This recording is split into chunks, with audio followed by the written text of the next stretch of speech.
जय श्री कृष्ण। भागवत भगवान की कथा भक्ति भाव को लेकर आज बाल सखाओं के साथ गोविंद अपनी लीला को वृंदावन में कर रहे हैं। सुखदेव जी कहते हैं, राजन परीक्षित,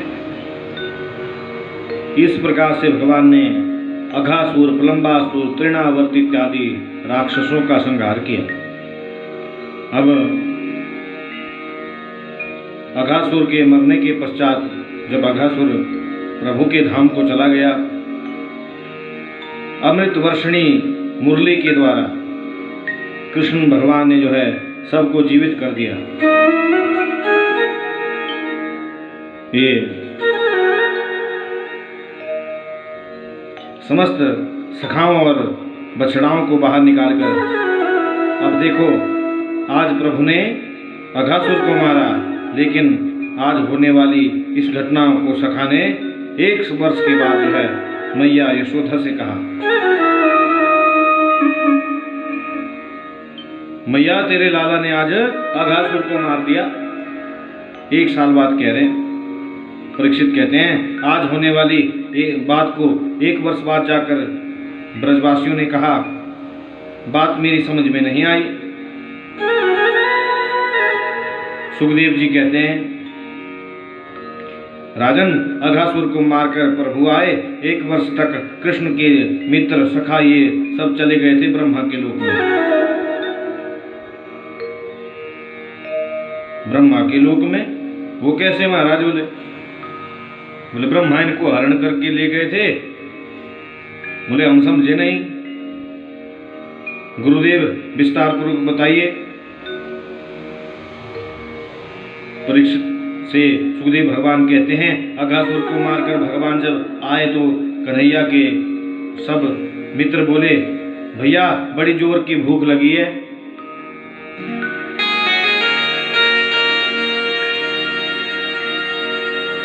अब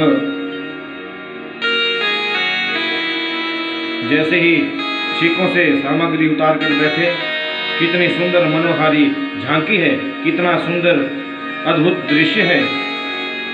आप इसका एक बार दर्शन करें। गोविंद बाल मंडली के बीच में बैठे हैं। किं बिभ्रद वेणु जठर पटयो श्रृंगवेत्रे चकक्षे मामे प्राणो मृषल कवलम तत्फलम अन्याङ्गुलीषु तिष्ठन् मध्ये स्वपरि सुहृदो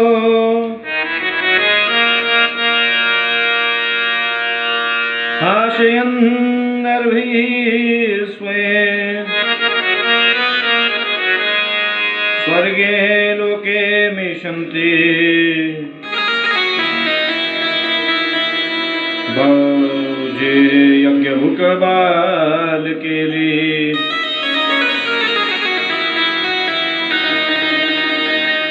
बीच में बैठे हैं कन्हैया, चारों तरफ बैठे हैं हजारों सखा,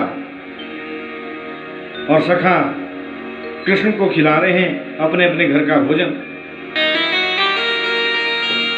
एक सखा बोलियो, लाला देख मैं घर से दाल भात बनवा कर ले आयो, नेक तो पाइयो।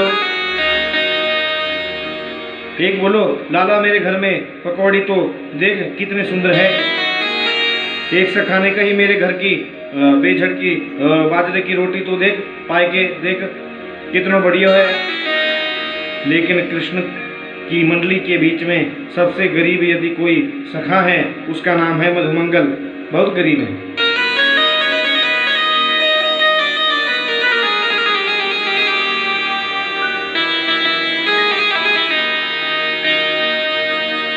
आपको मधुमंगल का परिचय कराऊं। पूर्णमासी पुरोहितानी का बेटा है मधुमंगल। घर में इतनी गरीबी है, सवेरे खाए तो शाम के लिए कुछ नहीं होता। इसलिए मैया यशोदा ने पूर्णमासी पुरोहितानी से कहा था कि अपने लाला मधुमंगल को आप मेरे घर छोड़ दियो, कन्हैया के पास में रहेगो, थोड़ी बहुत हमारी ठाकुरबाड़ी में सेवा कर देगो और यहाँ पे दोनों समय भोजन पाए करेगो, ब्राह्मण का बालक है।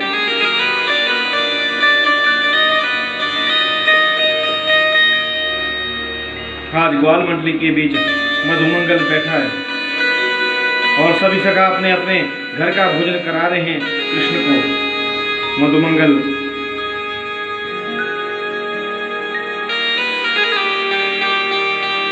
की आंखों से जल बहने लगा।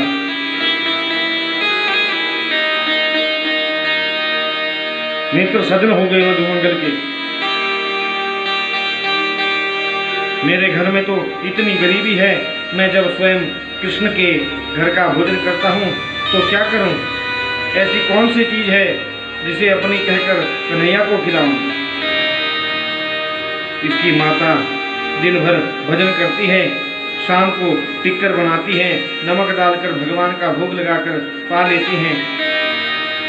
आज मधुमंगल ने सोचा, मेरे घर भी यदि भोजन बनता तो मैं भी अपने घर का भोजन लाला को ताई लाऊं, लेकिन मेरे गोविंद अंतर्यामी हैं, सब जानते हैं।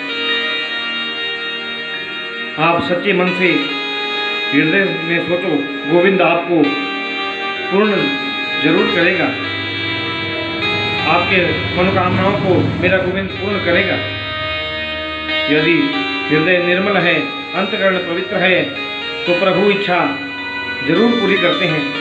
आज भगवान पूरी ग्वाल मंडली के बीच मचल गए और बोले, भैया आज तो हम मधुमंगल के घर का भोजन करेंगे। मधुमंगल ने कही, मेरे घर का भोजन करेगो लाला?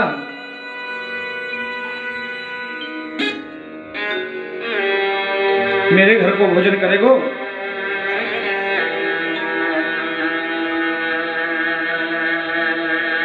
तू 2 मिनट विश्राम कर, अभी गयो और आभार लेकर आयो।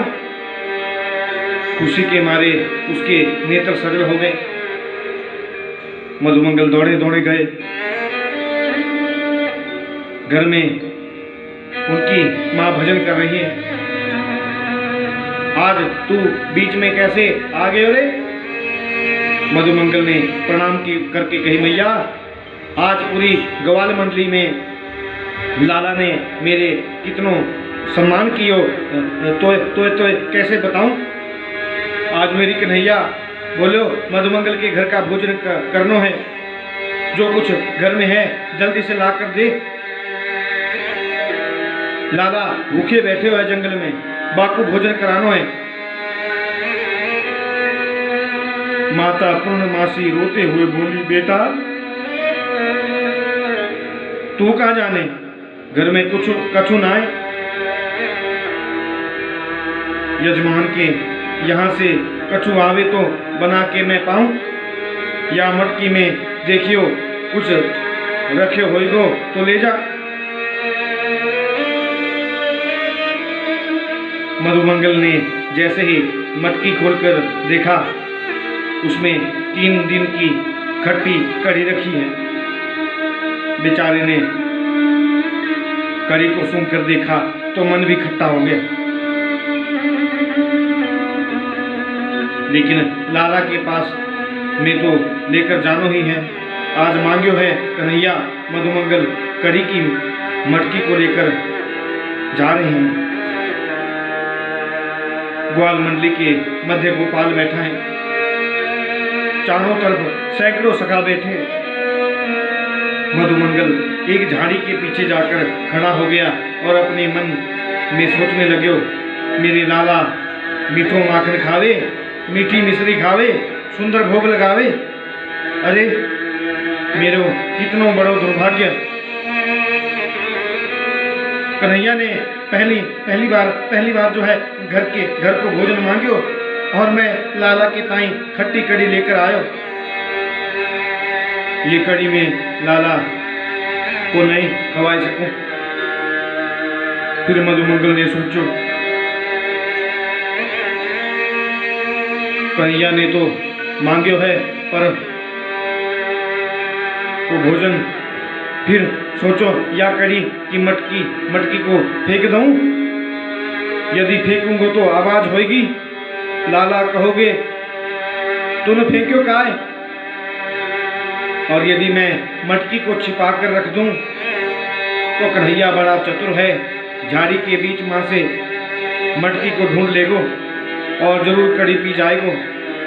लेकिन लाला को मैं खट्टी कड़ी ना खवाएगो, फेंक दो मुश्किल और छुपा के रखूं तो मुश्किल। एक काम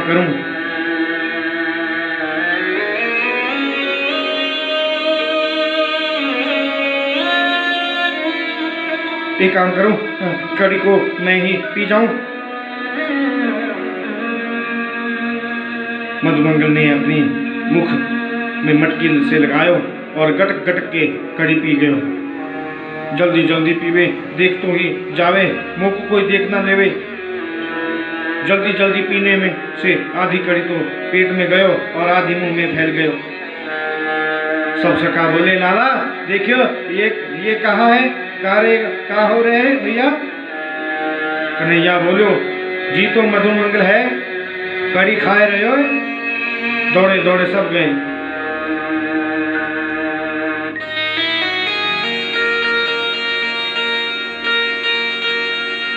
दौड़े दौड़े सब आए।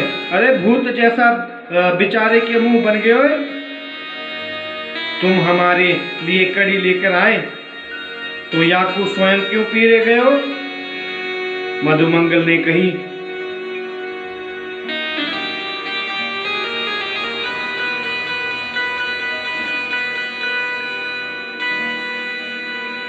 लाला मैंने सोचो मेरे गोविंद बड़े कोमल है, सुंदर खीर खावे, मिश्री खावे, खट्टी कैड़ी कैसे खवाऊं। या लिए लाला याकू मैं ही पी गयो। कन्हैया बोले, लेकिन हमारी तो प्रतिज्ञा है, हमें आज तुम्हारे ही घर का भोजन करना है। मधुमंगल बोलो, आज माफ कर दे भैया, कल मखाने की खीर बना कर ले आऊंगो, इतना सुंदर भोजन कराऊंगो, लाला बढ़िया बढ़िया पकवान लाऊंगो, आज क्षमा कर दे ताई माई। कन्हैया ने कही, हमारी प्रतिज्ञा ही आज ही हमें तुम्हारे घर का भोजन करना है। मधुमंगल बोलो, जब है ही ना आए तो करेगो कहाँ से। गोविंद बोले, मेरे लिए तो बहुत है। कन्हैया ने अपनी जीभ से निकाली और मधुमंगल का मुख चाटना शुरू कर दिया। मुख पर कड़ी लगी रही है, मुख पर कड़ी लग रही है ना, उसको गोविंद चाट गए। सब ब्रजवासियों के नेत्र सजल हो गए, गोविंद को गोद में भर लिया। लाला तू कितनो प्रिय है, कितनो स्नेही है, कितनो कड़ी, हमारी कड़ी को भी मुँह बस जो है चाट गयो। ग्वाल बाल सब आनंदित हो रहे हैं, सब नाचने लगे हैं कन्हैया की इस सहिष्णुता को देखकर। ग्वाल बाल सब आनंदित हो रहे हैं, सब नाच रहे हैं। यही दृश्य देख रहे थे ऊपर से ब्रह्मा जी। ब्रह्मा जी बोले, ये कैसा भगवान, भगवान कभी किसी को जूठा खाता है क्या। ये भगवान नहीं हो सकता, हो ना हो कोई बहरूपिया है। फिर ब्रह्मा ने मन में सोचा, यदि ये भगवान नहीं हो सकता तो जन्म के समय तो स्तुति करने मैं भी तो गया था, वो देवकी नंदन कोई और होगा, ये भगवान नहीं हो सकता। ब्रह्मा सोचते हैं, ऐसा करो कि इसकी परीक्षा ही ले लो।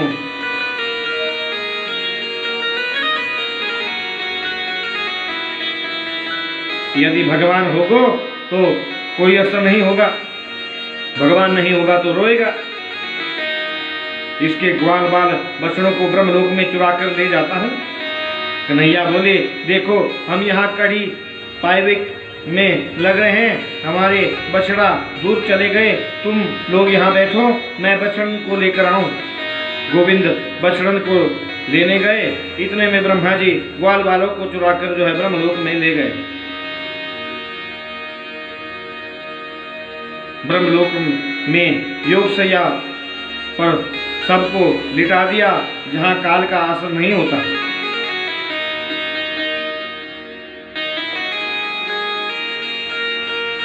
इधर एक और नाटक, भगवान जब ग्वाल बालों को ढूंढने लगे, मधुमंगल, सुबल, तोष, श्रीधामा, मनसुखा, कहाँ हो भैया?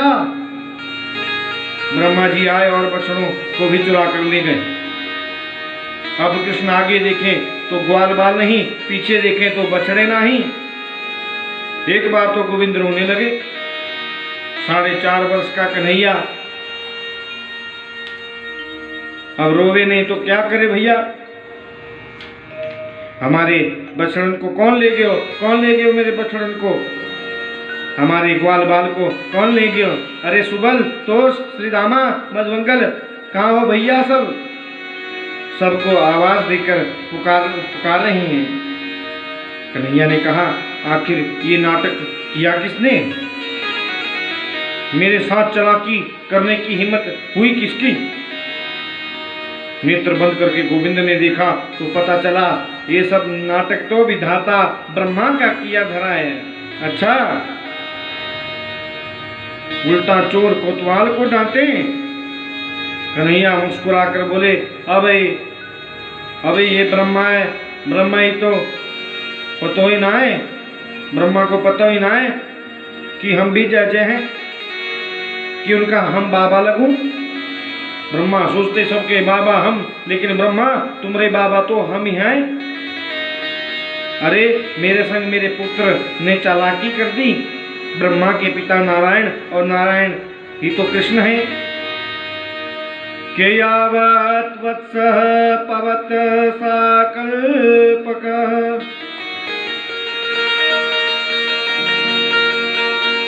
वपुर्यावत् करांग मयादिकम् यावद्यष्टि विषाण वेणु दिलशिगा यावविभाम्बरम् यावच्छीलगुणाभेदाकृतिवयो यावद्विहारादिकम्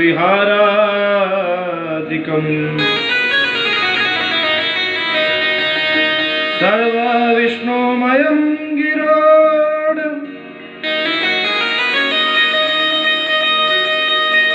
अवरज स्वरूपो रूपो वभो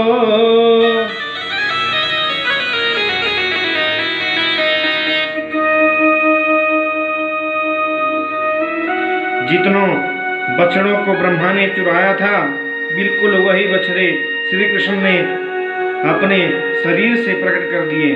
भगवान स्वयं बन गए बछड़े, स्वयं ही गौ बने। दूध देती है गौ मैया और पीते हैं मेहरे बछड़े बनकर कन्हैया।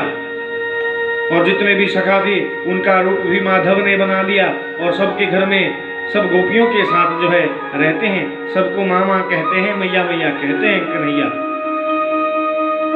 जिसकी जैसी आकृति, जैसा शील, जैसा स्वभाव, वैसे ही कृष्ण बन गए।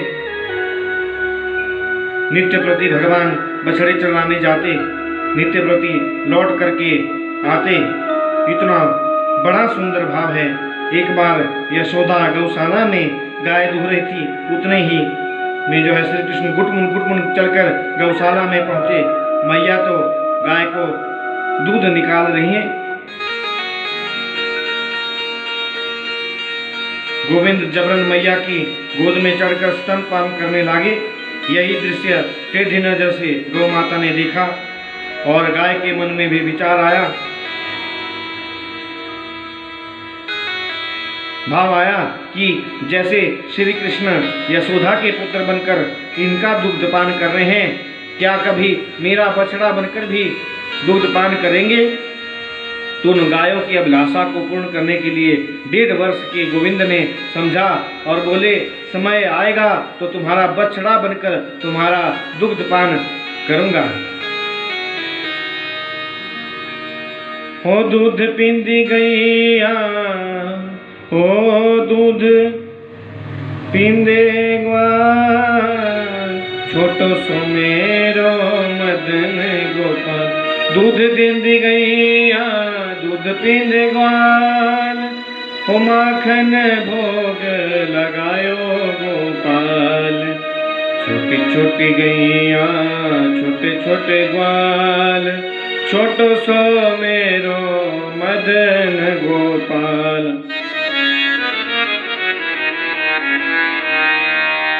आज भगवान बछड़ा बनकर सभी गौ माता का दुग्धपान कर रहे हैं।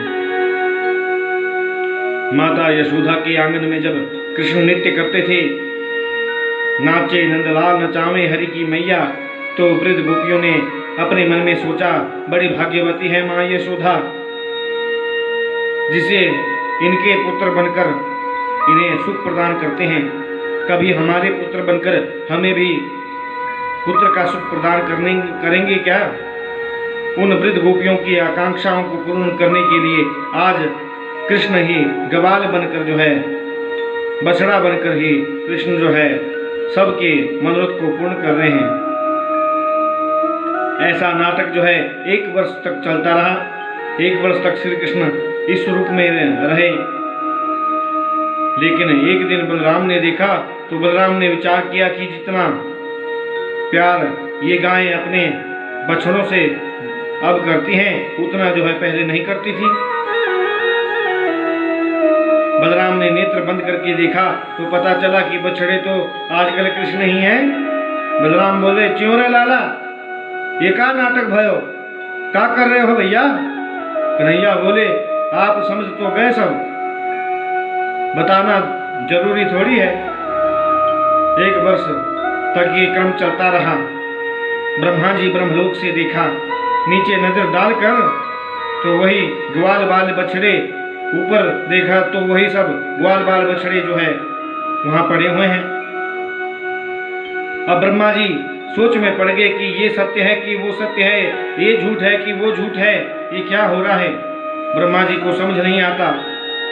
एक प्रसंग और आता है, ब्रह्मा खोज करने वृंदावन आए। हो सकता है दूर से देखने में ठीक से नहीं देख पा रहा हूँ।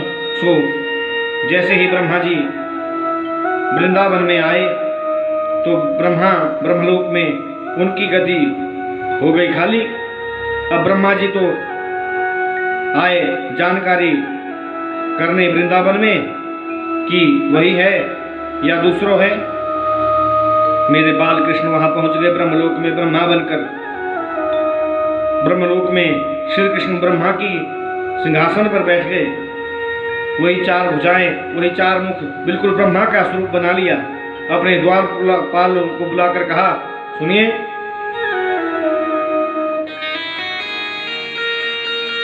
द्वारपाल बोले, बोलिए महाराज।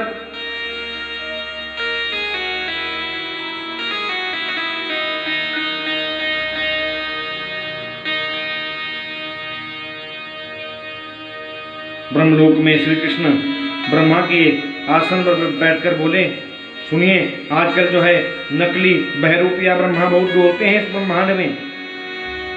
अगर कोई आए दूसरा ब्रह्मा बनकर तो धक्के देकर बाहर निकाल देना। बोले, महाराज जो आ गया, आप कोई चिंता ना करें। एक तो कोई बहरूपिया आ नहीं सकता और आ भी गया तो आज उसकी खैर नहीं। अब ब्रह्मा जी ने वृंदावन में सब कुछ देखा, वही बछड़े, वही ग्वाल बाल, वही छड़ी छीका सब है। जैसे लौटकर ब्रह्मलोक में गए, उनके ही द्वारपालों ने कहा, उन्हें रोक दिया, क्या बात है, कहाँ से आए, चलिए बात। ब्रह्मा बोले, भांग खा रखी है का? क्यों, धतूरा पी लिया है का?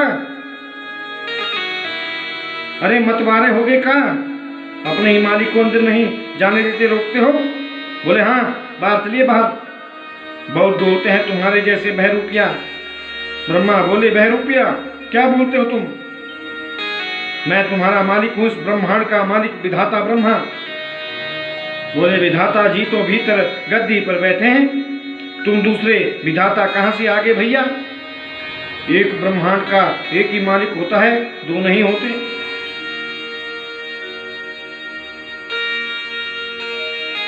समझे ब्रह्मा जी अंदर बैठे हैं, आप बाहर चलो।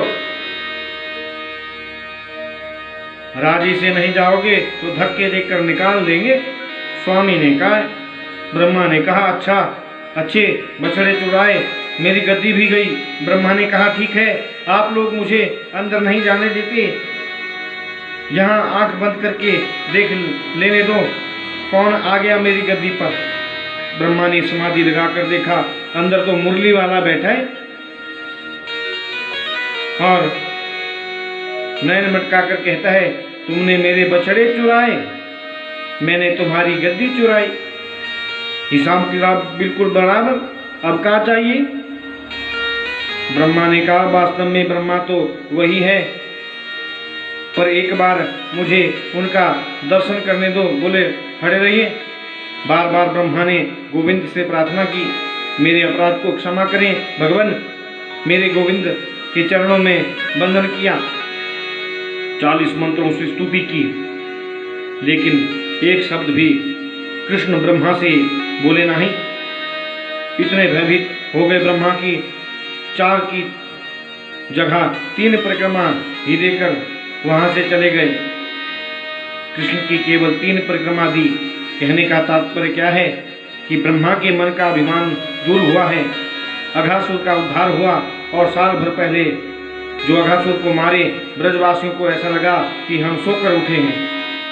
मैया से बोले मैया तेरे लाला ने आज जो है अघासुर को मार दिया। मैया ने लाला की राई लोन उतरवायो, नजर उतरवाई। कन्हैया मन में हंसे, अघासुर मारे साल भर पहले, राय लोन उतार रहे हैं साल भर के बाद। ये माँ यशोदा का वात्सल्य भाव है जी। यहाँ तो ऐसे होते हैं, दरबार में बंसी वारे के दुख दर्द मिटाए जाते हैं, दुनिया के सताए लोग यहाँ सीने से लगाए जाते हैं। दरबार में बंसी वारे के दुख दर्द मिटाए जाते हैं। दरबार में बंसी वारे के दुख दर्द मिटाए जाते। परम ब्रह्मा ब्रज में नाचता है, जो चाहे उसका कान पकड़ लेता है, जो चाहे कन्हैया को घोड़ा बनाकर पीठ पर बैठ जाता है। ये बात सबकी समझ में नहीं आती। ये तो मुरली वाले के जो दीवाने होते हैं ना जी, वही समझ सकते हैं। भक्ति से जिनका जीवन ओत-प्रोत है, वही समझ सकते हैं। कृष्ण से प्रेम मजाक नहीं है, गोविंद के चरणों में प्रीति मजाक नहीं है।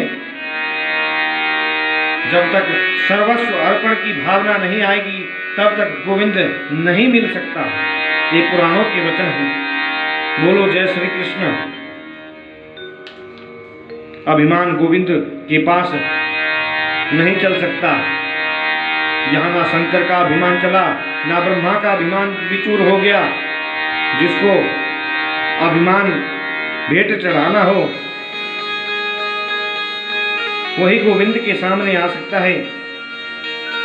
इतना अपने आप को छोटा समझें, इतना अपने आप को न्यूनतम समझें, वही मेरे गोविंद के दरबार में आ सकता है। जो यहाँ आता है, दुनिया उसको फीकी लगती है। हे लखी जिन लाल की मुस्कान,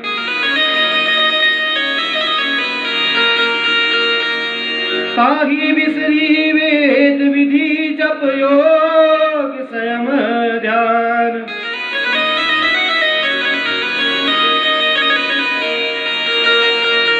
नेम व्रत आचार पूजा पाठ गीता ज्ञान,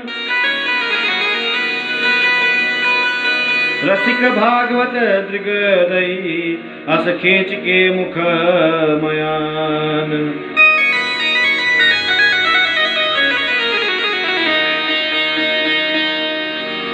एक बार कृष्ण का सौंदर्य जिसे दिख जाए,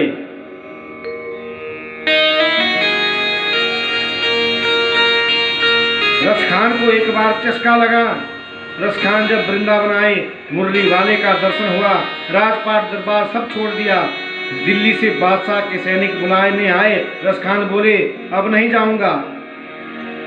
रसखान बोला मानुष हो तो वही रसखान, बसो ब्रज गोकुल गांव के गवारन, जो पशु हो तो कहाँ बस मेरो,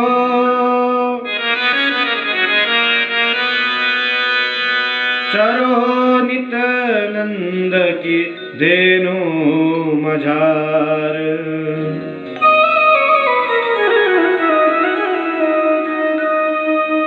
ऐसा त्याग जिसके जीवन में है, जिसके जीवन में ऐसा त्याग आ जाए, सुख वैभव को छोड़ जो गोविंद की ओर खिंचा चले जाए, जिसके मन में ऐसी भावना आ जाए, वही गोविंद को प्राप्त कर सकता है। जो एयर कंडीशन के बिना नहीं रह सकता, 2 घंटे भी नहीं रह सकता, 2 मिनट भी नहीं रह सकता, वो कन्हैया को क्या खाक पाएगा। इन ब्रजवासियों के जीवन में जो त्याग है वही सर्वोत्तम भक्ति है। इसलिए मेरे गोविंद ने उन्हें प्राप्त हो गए। कन्हैया उनके हाथ की कठपुतली जैसे बन गए। प्रेम की स्थिति सर्वोत्तम है।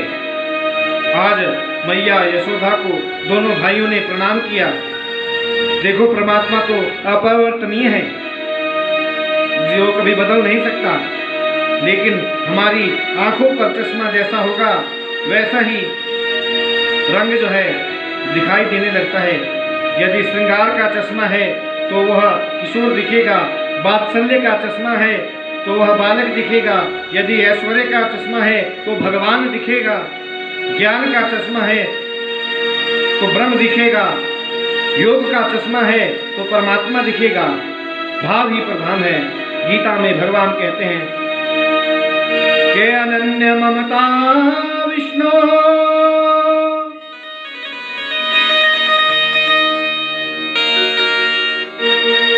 ममता प्रेम संगता, भावच एव संद्रात्मा,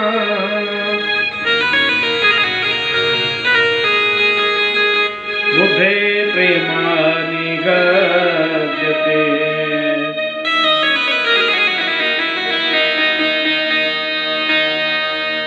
ये विशुद्ध ममता आ जाए। आज सवेरे सवेरे दोनों भैया गए और यशोदा मैया को प्रणाम किया। यशोदा बोली लाला आज क्या बात है। कन्हैया बोले मैया दाऊ भैया गैया चरावे जावे और मैं बछड़ा चरावे जाऊं, मेरे मन में मन ना लागे। मेरी इच्छा हो रही है कि मैं भी गऊ चरावे जाऊं। अब बड़ो है गए हूं ना मैं। मैया ने कही तू तो छोटो सो है बेटो। बोले ना ना ना मैं तो जाऊंगो। ज्यादा पीछे पड़ गए तो मैया यशोदा ने कार्तिक शुक्ल पक्ष की अष्टमी को गोविंद के हाथ में से गौ पूजन करायो। गाय का पूजन कराकर आज से कन्हैया को गोपाल बना दिया। उसी दिन से श्री कृष्ण ने गोपालन का कार्य आरंभ किया। सारी गायों का सजावट करते गोविंद स्वयं सुंदर झोल उनको पहनाए गए। सबके सिर के सिंग मढ़ दिए गए। सब जो है सजा धजा कर ले जाई जा रही हैं। सब गायों पर हल्दी का स्वास्तिक चिन्ह बनाया गया। सबकी आरती भई और या दिन मेरे कन्हैया पहली बार गाय चरावे जा रहे हैं। या प्रकार से गोपाल बन गए मेरे गोविंद। अब थोड़े बड़े हो रहे हैं, 5 वर्ष के हो रहे हैं लाला। आज बलराम जी भी साथ में हैं गौ चराने। जिस वन में गए वो ताल वन है। उस वन में एक राक्षस रहता है, नाम है धेनुकासुर, गधे का रूप में रहता है। कन्हैया के सखा बोले, लाला जा वन में फल बड़े सुंदर सुंदर लगे हैं, या इन्हें थोड़ा सा खा लें। बोले खा लो। अब जैसे ही सखा फल खाने लगे, धेनुकासुर निकला और बलराम जी को मारने दौड़ा। गधे की दुलती बड़े जोर से लगती है जी। बलराम ने उसको दोनों पैर पकड़कर घुमाया और 7 बार आसमान में घुमाकर धड़ाम से जमीन पर गिरा दिया। धेनुकासुर का उद्धार हो गया। आज दिन भर यशोदा का मन नहीं लगा। अब तक तो लाला पास में ही बछड़े चराते थे, आज गऊ चराने दूर चले गए। दिन भर कन्हैया की याद आ रही है कि लाला ने भोजन किया होएगो कि ना। वैसे तो वाके संग बलराम गयो है, पूरी याद रखियो। बाकी नन्हे से गोपाल 5 वर्ष के हैगे, आज गाय धन्य हो गई। गायों का झुंड श्री कृष्ण के संग चलता है। ये पूर्व जन्म के संत सब संत हैं, गौ बनकर आए हैं। आज गाय गोपाल को निहार कर अपने को धन्य समझ रही है। गायों के संग आ रहे हैं कृष्ण, आगे बलराम जी आ रहे हैं, पीछे गाय, और गायों के बिल्कुल बीच में श्री कृष्ण। सुखदेव जी बड़ा सुंदर वर्णन करते हैं। तम गौरजा छुरती कुंतल बद्ध हरः वरः वन्यः प्रसूनरुच्चेरे क्षणचारुहासम्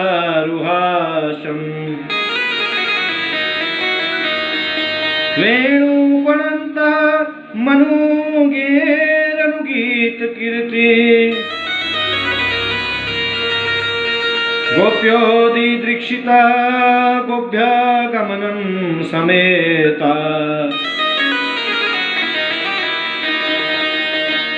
गाय के खुर से बड़ी उड़ रही है धूल। देखो शाम का 4-5 शाम का जो है 4-5 बजे का समय है। उस समय थोड़ी धूप भी रहती है, थोड़ी छाया भी रहती है, थोड़ा थोड़ा सूर्यास्त भी होने लगता है। तो बालकृष्ण के मुख पर पसीना आ गया। धूप की वजह से कन्हैया का मुख लाल हो गया, पसीने आ रहे हैं, पसीने आ रहे हैं मेरे गोविंद को। धूप की वजह से कन्हैया का मुख लाल हो गया, पसीने आ रहे हैं। लाखों गायों के खुर से धूल उड़ रही है और वो धूल उड़कर गोविंद के पसीने वाले मुख पर चिपक रही है। दूर से देखने पर ऐसा लगता है राजन मानो देवताओं ने कृष्ण के मुखमंडल पर सफेद रंग के मोती चिपकाए हैं। ऐसी सुंदर झांकी जगत गुरु वल्लभाचार्य जी भी कहते हैं।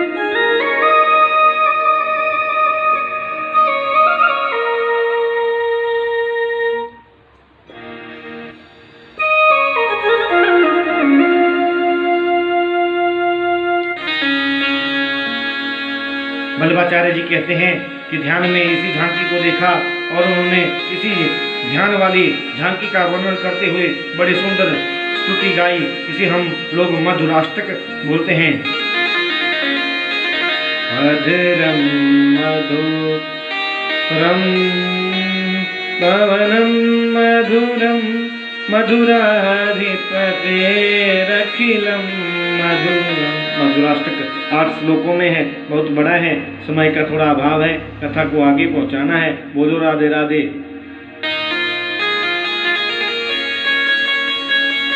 मधुराष्टक जो है इसका गायन जगत गुरु वल्लभाचार्य जी ने किया। मधुराष्टक का जो नित्य पाठ करते हैं उनको गोविंद दर्शन देते हैं, ऐसा संतों का मत है। देखो भागवत की कथा कोई मनोरंजन का विषय नहीं है, ये तो भक्ति अनुष्ठान है भाई। जैसी लीला आवे आप वैसा अनुभव कीजिए।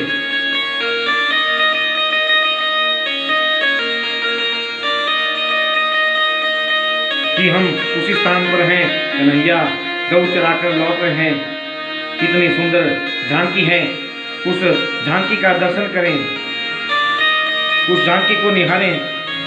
गोपाल के सम्मुख बैठकर जगतगुरु बल्लभाचार्य जी ने गाया, उसका हम लोग भी स्मरण करें, चिंतन करें। बड़ी सुंदर यह झांकी है, जिसका अधर भी मधुर है, जिसका शरीर भी मधुर है, जिसके नयन भी मधुर है, जिसका हंसना भी मधुर है, जिसका हृदय भी मधुर है, जिसका चलना भी मधुर है।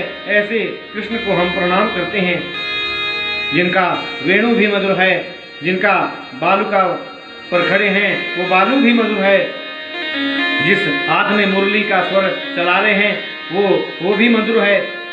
तो क्या कहें, जिनकी चरण भी मधुर है, फूलों की जो माला पहने हैं वो माला भी मधुर है, यमुना भी मधुर है, जिन गलियों में होकर निकलते हैं वो गली भी मधुर हो जाती है, यमुना का जल भी मधुर हो जाता है, यमुना में खिलने वाले कमल भी मधुर हैं, सब कुछ मधुर ही मधुर है। गोपी भी मधुर है, गोप भी मधुर है, गैया भी मधुर है, मैया भी मधुर है। कितना मधुर मधुर मधुर मधुर भाव है बल्लभाचार्य गोस्वामी का, ऐसा पावन, ऐसा मनमोहक मेरा गोविंद का मुखारविंद है। आपसे एक बात कहें, इस मधुराष्टक का जो नित्य पाठ करते हैं ना, एक दिन गोपाल को जरूर सुनाई पड़ता है, वो दर्शन देने जरूर आते हैं। कुछ ऐसी स्तुतियां होती है जिनको गाने से गोविंद प्रसन्न हुआ करते हैं। उन स्तुतियों में है एक मधुराष्टक। आज गोपाल गाय चराकर लौट रहे हैं, देखा आज सब गोपियां अपने महल की अटारी पर खड़ी हैं, मैया यशोदा आरती की थाली सजाकर खड़ी हैं। आज लाला पहली बार गऊ चराय कर आए रहे हैं। जैसे ही गोविंद अपने महल के द्वार पर पहुंचे, मैया ने लाला के को तिलक लगायो, आरती करो। अंदर ले जाकर बोली, बेटा मैंने तेरे ताई ताजो माखन रखे है, पहले दोनों भैया चलकर कलेवा कर ले, दोनों को भोग लगायो और निहार रही हैं। माता यशोदा कहती हैं, बलराम तो मेरी दाहिनी और बाईं आंखें हैं, बालकृष्ण पलंग पर सो रहे हैं, मैया उन्हें कहानी सुनाती हैं। बिना कहानी उनको नींद नहीं आती, उन्हें कहानी सुनाकर अपने कक्ष में चले गए। परंतु आज यशोदा को नींद नहीं आयो, आज कन्हैया भी सोया नहीं। क्यों नहीं सोए गोपाल, अब आने वाली कथा में बताएंगे हमारे गोपाल क्यों नहीं सोए। तो आज के लिए आपको जय श्री कृष्ण, जय श्री राम, जय श्रीमन नारायण।